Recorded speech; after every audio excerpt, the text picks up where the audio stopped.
Practical एक है जो पिंडी दिखा रहा है और अपने को ही पुजवा रहा है, जड़ चित्र दिखा रहा है ना, जड़ कि ये है भगवान का स्वरूप, ध्यान दीजिए। और सब कुछ उसी को दिखा के चढ़ा रहा है, हम लोगों को यथार्थ से विमुख करके। हो रहा है कि नहीं? और अपनी बातें ही कर रहा है लेकिन कर नहीं पा रहा है डायरेक्ट, लेकिन घुमा घुमा कर बस मैं ही हूँ जो हूँ। हम तो इसलिए इसको कर रहे हैं कि हम दिखा रहे हैं कि सबको सम्मान करना चाहिए, लेकिन ये लोग कर्मों से दूर कर देते हैं, यथार्थ से दूर कर देते हैं। जड़ चित्र दिखाएंगे हर स्थान पर, ये दिखाएंगे कि हम अपने को कुछ नहीं मानते हैं, इनको मानते हैं। जड़ चित्रों के तरफ ध्यान दिलवा देंगे, लेकिन एक दो के तरफ कहेंगे पाप होता है। एक दो को एक नहीं होने देंगे, अपने तरफ होंगे कि हमको अपने समझो अपने को।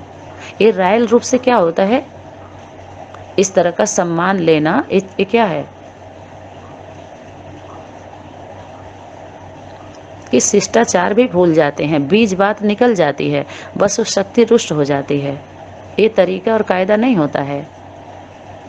क्योंकि बाहरी दुनिया में भी देखो, अगर आप माता पिता बन रहे हो तो फर्स्ट क्लास दास दासी होते हैं। माता पिता दास दासी की तरह से रहते हैं, वो बच्चों का सेवा करके खुश रहते हैं। उनके अंदर बड़ा छोटा का उनके अंदर भान नहीं रहता है कि हम बच्चों के कौन है, नौकर हैं। माता पिता का अथॉरिटी भी बनी रहती है। और सेवा भी देखिए कैसे करते हैं, लैट्रिन बाथरूम धुलते हुए आते हैं, घर की सफाई जो दास दासी नौकर चाकर करते हैं, ठीक वही कार्य माता पिता का होता है एक बच्चों के प्रति, ये ध्यान रहे। और सत्ता भी देखिए कैसे ट्रांसफ़र हो जाती है, बच्चों को पढ़ाना लिखाना, उनका सारी ज़रूरत का पूरा करना, ये धीरे धीरे बच्चे बड़े हुए सब मालिक बन जाते हैं। यही है ना। अब इस प्रक्रिया को अलग करके, इस कर्म धर्म से अलग करके, ज्ञान सुना करके जो ये सिस्टम बनाया गया, इससे शक्ति बहुत ही रुष्ट है, बहुत बहुत दुखी है। इस बीच बात को कोई अंतर्मुखी, जब अंतर हो करके, अंतर डाल के, भेद डाल के मुख अपना मोड़ोगे तो अनुभव नहीं कर पाओगे। तो थोड़ा सा क्या करो, सोमान में आ जाओ, स्वयं के पहले मानो। स्वयं में देखो, जो आप कर्म हम सभी कर रहे थे, हम संतुष्ट नहीं थे। हम सभी माता पिता के सिस्टम को बाहर का खुद ही देखो, जो लोग भटक गए हैं, दूर हो गए हैं उस धारणा से, अपनी सभ्यता संस्कृति जो हमारी है, आदि है, अनादि है, उससे सब, तो इसलिए हम कमजोर पड़ गए।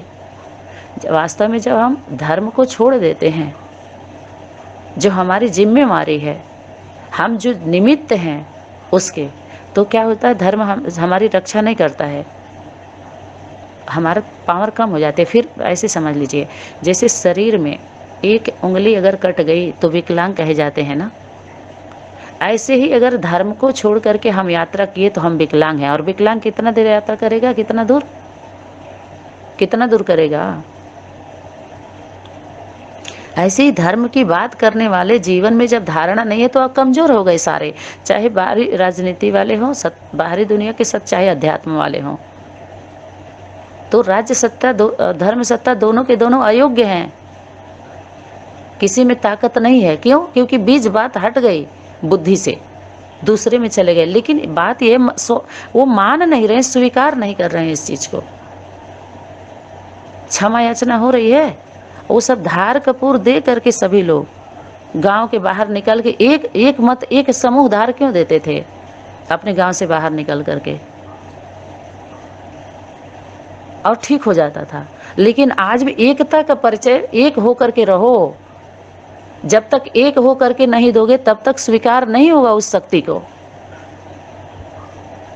समझ में आ रहा है कि नहीं आ रहा है?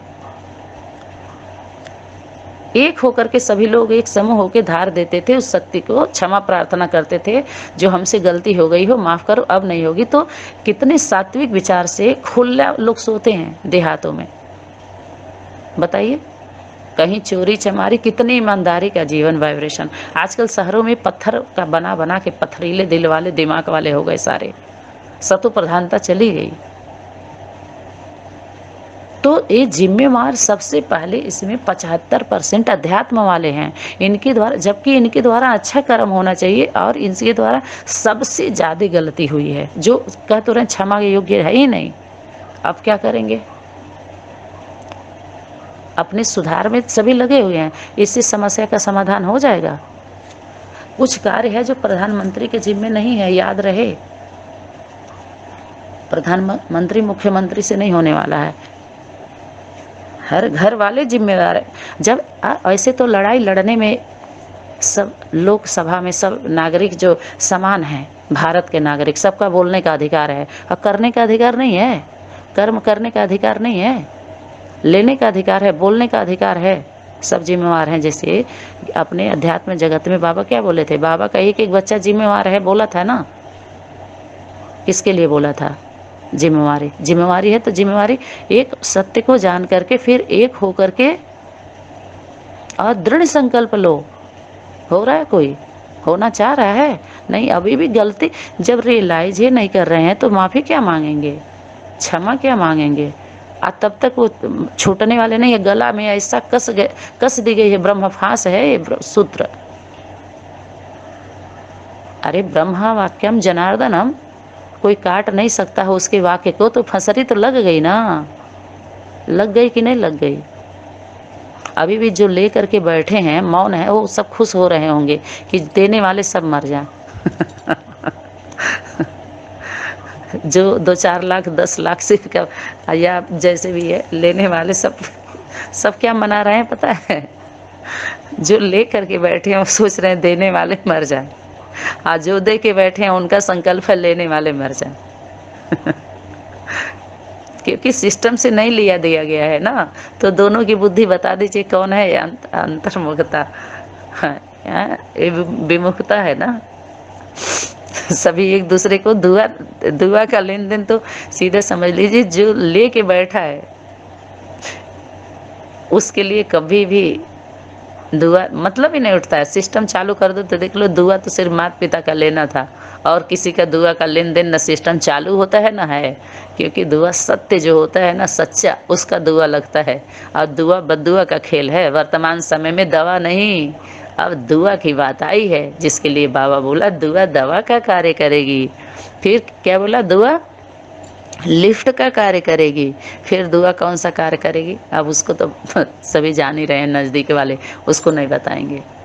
बोला है ना। अब ये आई दुआओं की बात कि दुआ क्या है, दवा क्या है, उसका समझ लो। तो अंतिम में जब सब छीन लिया जाता है तो एकाग्रता बनती है। अरे बीमारी हो तो डॉक्टर ठीक करे, जो महामारी है उसको तो ठीक करने वाला कोई और सत्या है, सत्य है वो कौन सी सत्ता है? सत्य की सत्ता।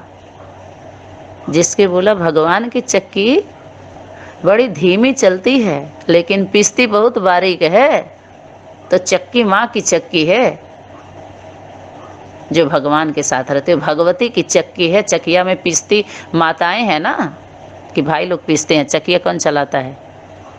गेहूँ पीसना होता है, कुछ भी पहले तो था, इस समय तो मशीन चल गई, तो मशीन में तो भाई लोग अपना। लेकिन चक्की जो बरसाने में जो यशोदा थी तो मथनी भी वही मथती थी।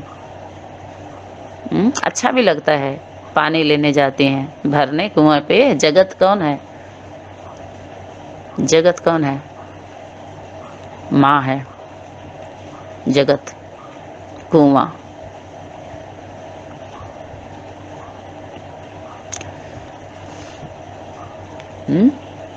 वो बताएगी, वो दिखाएगी, वो समझाएगी। तो सुनना समझना कहाँ?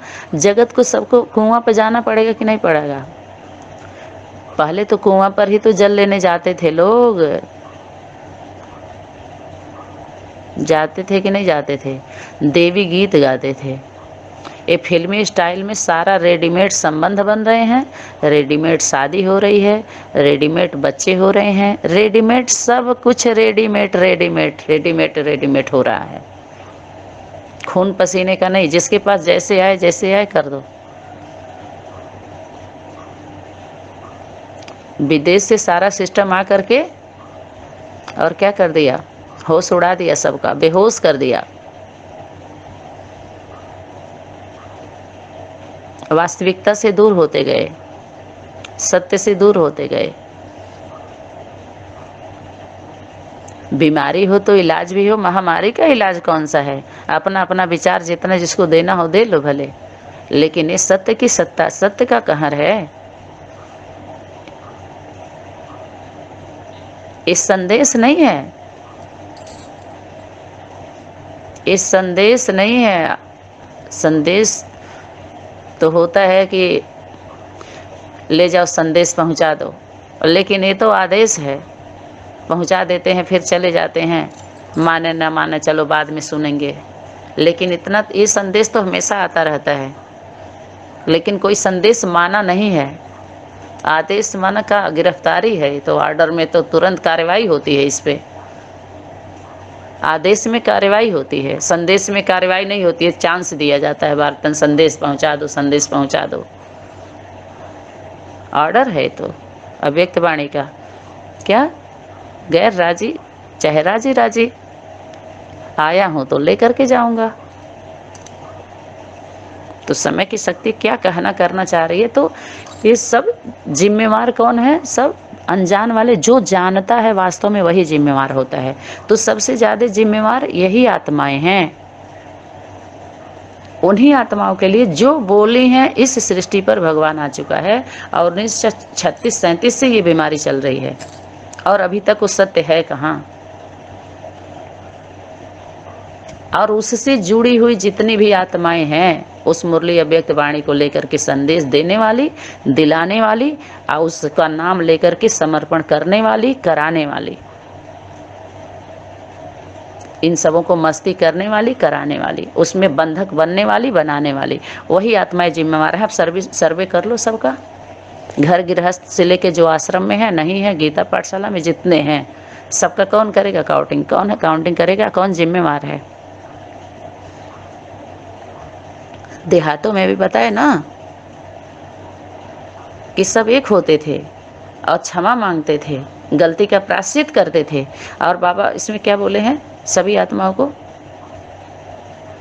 अनेक स्वभाव संस्कार होते हुए भी एक हो जाओ, आज सबको सहयोग दो, सहयोगी बनो, कारण का निवारण करो, समस्या नहीं समाधान करो। बोला है कि नहीं बोला है? तो जो जिम्मे आत्माएं हैं एक एक नहीं हो रही हैं, तो इसका मतलब क्या है? इसी में किस तरह से फाइनल होगा? समय की शक्ति क्या करने वाली है, देखते जाइए। आज पता तो सबको, वैसा थोड़ी नज़रअंदाज करने से, अनजान बनने से कुछ नहीं होगा।